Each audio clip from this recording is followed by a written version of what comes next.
Una operación inesperada sacudió recientemente a los círculos relacionados con el crimen organizado en México.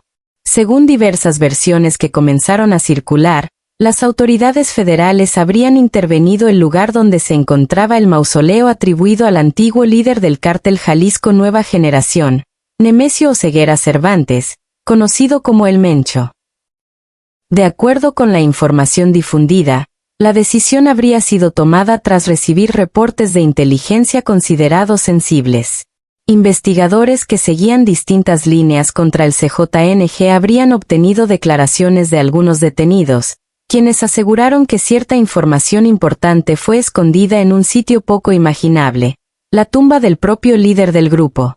Al principio, la idea parecía poco creíble. Sin embargo, con el paso del tiempo y tras cruzar varios datos provenientes de interrogatorios y análisis de inteligencia, las autoridades habrían decidido comprobar si realmente existía algo oculto en ese lugar. La intervención se habría realizado durante la madrugada y bajo estrictas medidas de seguridad. Un equipo integrado por agentes federales, peritos forenses y especialistas técnicos llegó al sitio para inspeccionar la estructura funeraria sin causar daños innecesarios. Durante varias horas, los especialistas trabajaron cuidadosamente retirando algunas partes externas del mausoleo. El objetivo era revisar si dentro de la construcción existían compartimentos ocultos que no formaran parte del diseño original. Según las versiones difundidas, en el interior de la estructura habría sido detectado un espacio sellado que no era visible desde el exterior. Este compartimento aparentemente había sido preparado con antelación y estaba protegido para evitar el deterioro del contenido. Al abrirlo, los investigadores encontraron varios paquetes cuidadosamente envueltos y protegidos contra la humedad. En su interior, se habrían hallado documentos, notas escritas, mapas y listas con diferentes referencias. Este tipo de materiales suele ser de gran interés para las autoridades porque puede ayudar a reconstruir redes de comunicación y logística dentro de una organización criminal. Entre los papeles habría anotaciones relacionadas con rutas utilizadas para el movimiento de mercancías ilegales, así como números telefónicos y nombres que podrían estar vinculados con distintas operaciones. Tras el hallazgo, los especialistas comenzaron a digitalizar todo el material para analizarlo con mayor detalle. Cada documento fue registrado y clasificado con el objetivo de cruzar la información con bases de datos ya existentes dentro de las agencias de seguridad. Los analistas explican que muchas organizaciones criminales prefieren guardar ciertos registros en papel para evitar rastreos electrónicos. Por esa razón, cuando aparecen este tipo de documentos, pueden revelar datos que nunca quedaron registrados en sistemas digitales. Otro aspecto que llamó la atención fue la posibilidad de que algunos textos contengan códigos internos o abreviaturas utilizadas únicamente por miembros de la organización. Descifrar ese tipo de referencias puede llevar tiempo, pero en muchos casos permite descubrir conexiones que antes pasaban desapercibidas. Además del valor informativo, la intervención del mausoleo también podría tener un impacto simbólico. Dentro de muchos grupos criminales, los lugares asociados a sus líderes suelen ser considerados espacios de respeto y memoria. La inspección de un sitio de ese tipo puede enviar un mensaje claro de que ninguna estructura está fuera del alcance de una investigación cuando existen sospechas de actividades ilegales. Expertos en seguridad también señalan que la aparición de información interna podría indicar tensiones dentro del propio grupo. Si algunos miembros detenidos fueron quienes revelaron la existencia de los documentos, eso podría reflejar fisuras dentro de la organización. Mientras tanto, las autoridades continúan analizando cada uno de los materiales encontrados. El proceso podría extenderse durante semanas o incluso meses, ya que cada nombre, número o anotación debe ser verificado cuidadosamente. Para los investigadores, este hallazgo podría abrir nuevas líneas de investigación y ayudar a conectar casos que durante años parecían no tener relación entre sí. En ocasiones, una simple anotación puede convertirse en la pista que permite entender cómo funcionaba toda una red criminal. Por ahora, la atención se centra en los resultados que arrojará el análisis completo de los documentos. Lo que comenzó como una inspección puntual podría terminar proporcionando información clave para futuras operaciones contra estructuras del crimen organizado. Las primeras luces del amanecer apenas comenzaban a iluminar el lugar cuando varios vehículos oficiales llegaron en silencio. Nadie hablaba demasiado. El ambiente estaba cargado de tensión y de curiosidad al mismo tiempo. Durante semanas, las autoridades habían estado reuniendo información fragmentada que, al principio, parecía no tener demasiado sentido. Sin embargo, poco a poco, todas esas piezas empezaron a formar una imagen más clara. Todo comenzó con las declaraciones de algunos miembros detenidos del cártel. Durante los interrogatorios, varios de ellos mencionaron algo extraño. Documentos importantes habían sido ocultados en un sitio donde nadie pensaría buscarlos. Al principio, los investigadores creyeron que se trataba de una estrategia para desviar la atención. En el mundo del crimen organizado, las falsas pistas son algo común. Pero las versiones coincidían en un detalle muy específico. Según esos testimonios, la información habría sido escondida dentro de la tumba de quien fuera uno de los líderes más temidos del grupo. Aquella idea parecía casi absurda. Para muchos miembros de la organización, ese lugar tenía un valor simbólico enorme. Era un sitio de respeto, casi sagrado dentro de la estructura del cartel. Precisamente por eso, algunos investigadores comenzaron a considerar la posibilidad de que la historia pudiera ser cierta. Si alguien quisiera ocultar algo importante sin levantar sospechas, elegiría un lugar que nadie se atrevería a revisar. Durante días, distintos equipos analizaron los datos obtenidos en los interrogatorios. Cruzaron nombres, revisaron viejas investigaciones y estudiaron informes anteriores relacionados con el cártel. Poco a poco, los indicios comenzaron a apuntar en la misma dirección. Fue entonces cuando se tomó la decisión. El operativo debía realizarse con la máxima discreción. No podía filtrarse ninguna información antes de tiempo. Si alguien dentro de la organización se enteraba, existía el riesgo de que intentaran recuperar o destruir cualquier material escondido. Por eso, el plan se organizó en silencio. En la madrugada del operativo, un grupo de agentes federales, peritos forenses y especialistas en estructuras funerarias se trasladó al lugar. La zona fue asegurada rápidamente para evitar cualquier interferencia externa. Los técnicos comenzaron a examinar cuidadosamente la construcción. A simple vista, el mausoleo parecía una estructura sólida, diseñada para durar décadas. Sus materiales eran resistentes y su diseño mostraba claramente la intención de transmitir poder y permanencia. Durante un largo rato, no ocurrió nada fuera de lo normal. Los expertos revisaron cada parte visible de la tumba buscando señales de modificaciones o espacios añadidos posteriormente. La mayoría de los agentes observaba en silencio, esperando cualquier indicio que justificara la operación. Pasaron varias horas. Justo cuando algunos empezaban a pensar que todo podría haber sido una falsa pista, uno de los especialistas detectó algo extraño en una de las secciones internas de la estructura.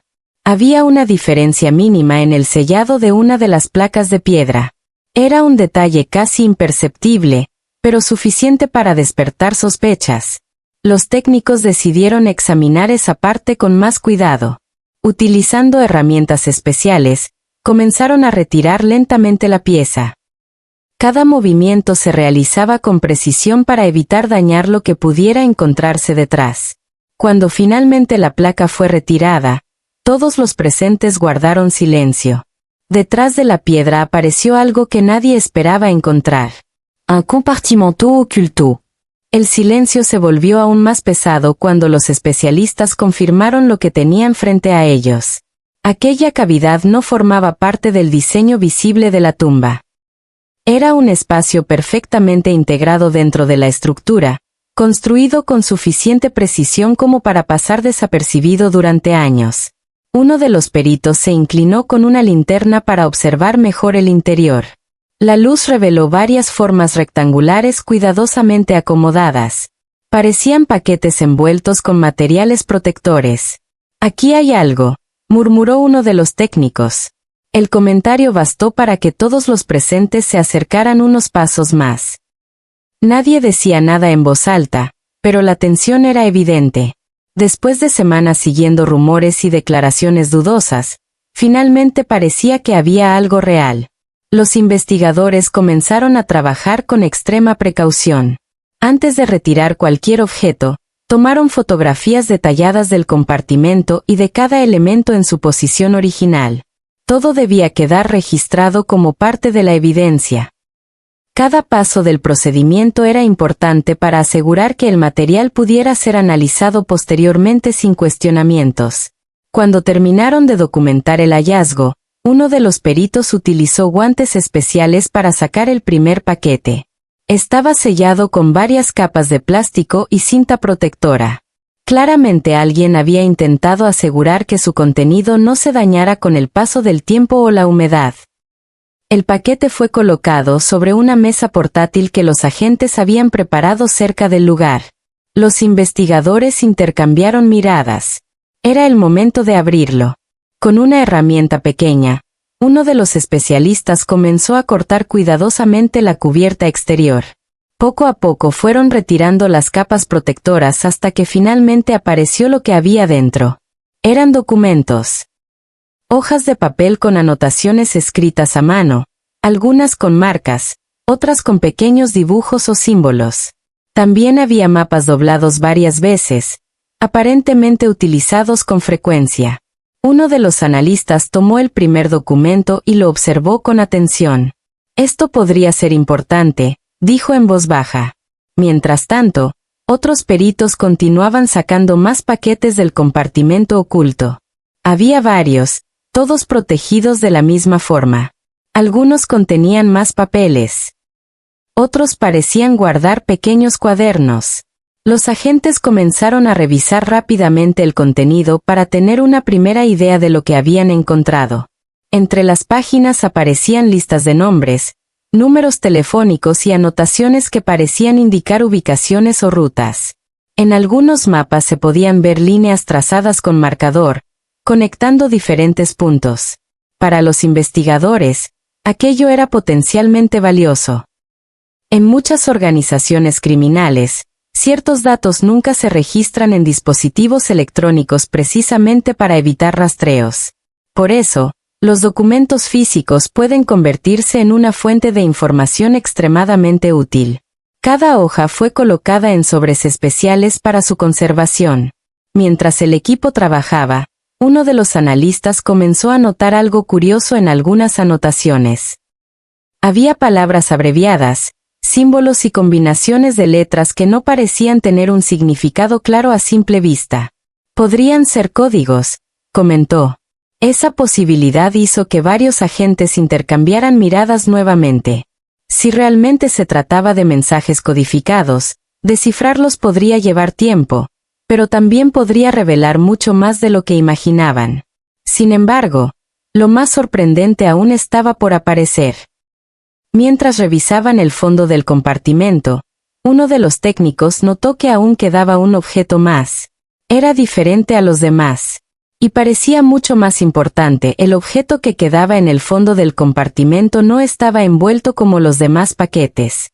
Mientras los otros documentos habían sido protegidos con varias capas de plástico, aquel parecía haber sido colocado dentro de una pequeña caja metálica.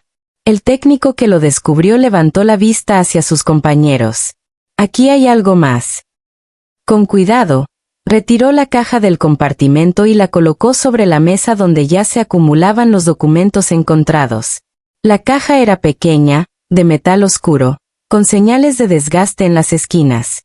No tenía ningún tipo de etiqueta ni marcas visibles.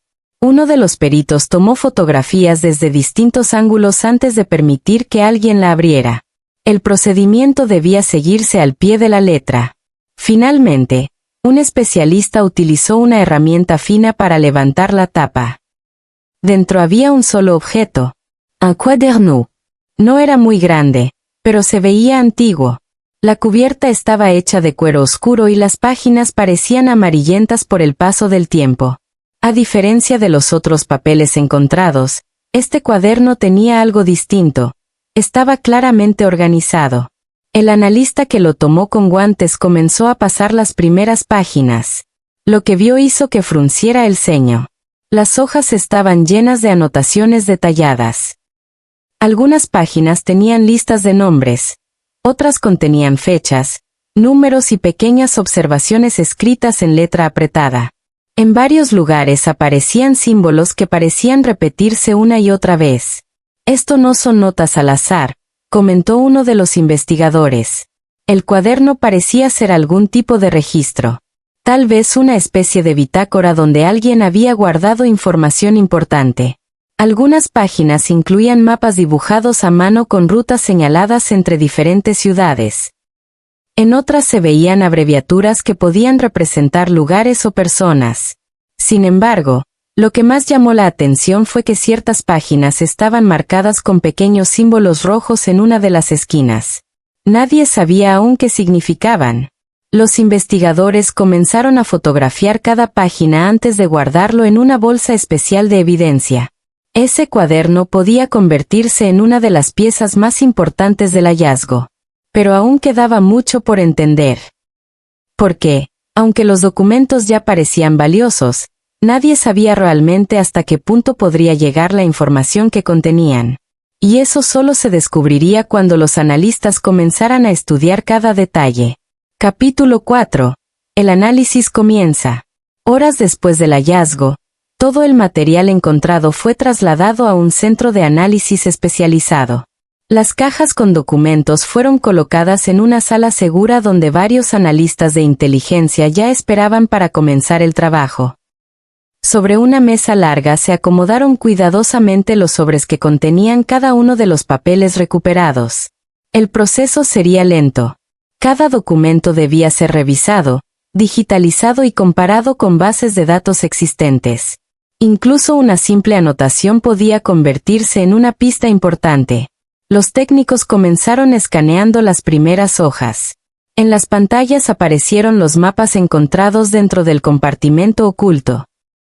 Varias rutas conectaban diferentes regiones, algunas dentro del país y otras que parecían dirigirse hacia zonas fronterizas.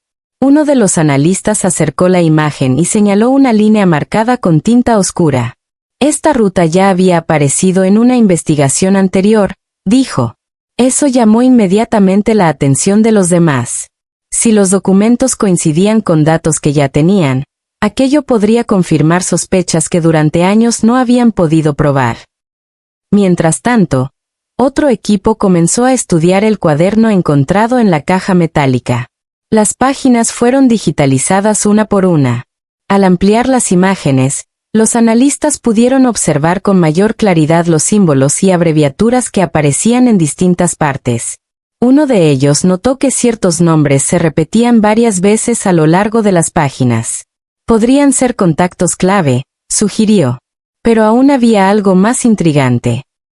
En varias hojas aparecía el mismo símbolo rojo que los investigadores habían visto durante el operativo. Parecía marcar ciertos registros específicos. El equipo decidió concentrarse en esas páginas. Cuando compararon las fechas escritas allí con registros de investigaciones pasadas, comenzaron a notar coincidencias sorprendentes. Algunas fechas coincidían con eventos que habían sido investigados años atrás. Eso significaba que el cuaderno podía contener registros internos de operaciones pasadas. La sala quedó en silencio por unos segundos. Si esa hipótesis era correcta, el cuaderno no solo revelaría rutas o contactos, también podría ayudar a reconstruir parte de la historia de la organización. Y tal vez, descubrir nombres que nunca antes habían aparecido en ninguna investigación. El verdadero alcance del hallazgo apenas comenzaba a revelarse. Horas después del operativo, todo el material recuperado fue trasladado a un centro especializado de análisis. Los vehículos que transportaban la evidencia llegaron escoltados y sin hacer ruido. Nadie quería que la noticia del hallazgo se filtrara antes de tiempo. En una sala segura, varios analistas de inteligencia ya estaban preparados. Sobre una mesa larga se colocaron cuidadosamente las cajas que contenían los documentos encontrados dentro del compartimento oculto. El proceso debía realizarse con extrema precisión. Cada hoja fue fotografiada, escaneada y registrada digitalmente. Incluso los pequeños detalles, como manchas de tinta o marcas en los bordes del papel, podían ser relevantes para la investigación. Las primeras imágenes comenzaron a aparecer en las pantallas de los analistas. Entre los documentos destacaban varios mapas con rutas marcadas entre diferentes regiones. Algunas líneas conectaban ciudades importantes, otras parecían dirigirse hacia zonas más aisladas. Uno de los analistas amplió uno de los mapas. Esta ruta ya apareció en un informe de hace años. Comentó.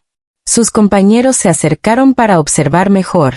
La coincidencia era clara. Aquello indicaba que los documentos podían estar relacionados con operaciones que las autoridades habían investigado anteriormente. Mientras tanto, otro equipo trabajaba con el cuaderno encontrado dentro de la caja metálica. Página por página, las imágenes fueron ampliadas en las pantallas. Las anotaciones parecían seguir un orden específico. Había fechas, nombres y números distribuidos de manera sistemática. Uno de los especialistas notó que algunos símbolos se repetían constantemente. Parece un sistema de códigos, dijo. Esa posibilidad despertó un nuevo interés entre los investigadores. En muchas organizaciones criminales es común utilizar abreviaturas o símbolos para ocultar el verdadero significado de la información. Si lograban descifrar ese sistema, podrían entender mucho más de lo que parecía escrito a simple vista. Sin embargo, lo que más llamó la atención fue la presencia de varios símbolos rojos que aparecían en ciertas páginas del cuaderno. Los analistas decidieron comparar esas páginas con registros históricos. Al hacerlo, descubrieron algo sorprendente. Varias de las fechas marcadas coincidían con eventos que habían sido investigados en el pasado. Aquello sugería que el cuaderno podía ser un registro interno de operaciones. La sala quedó en silencio.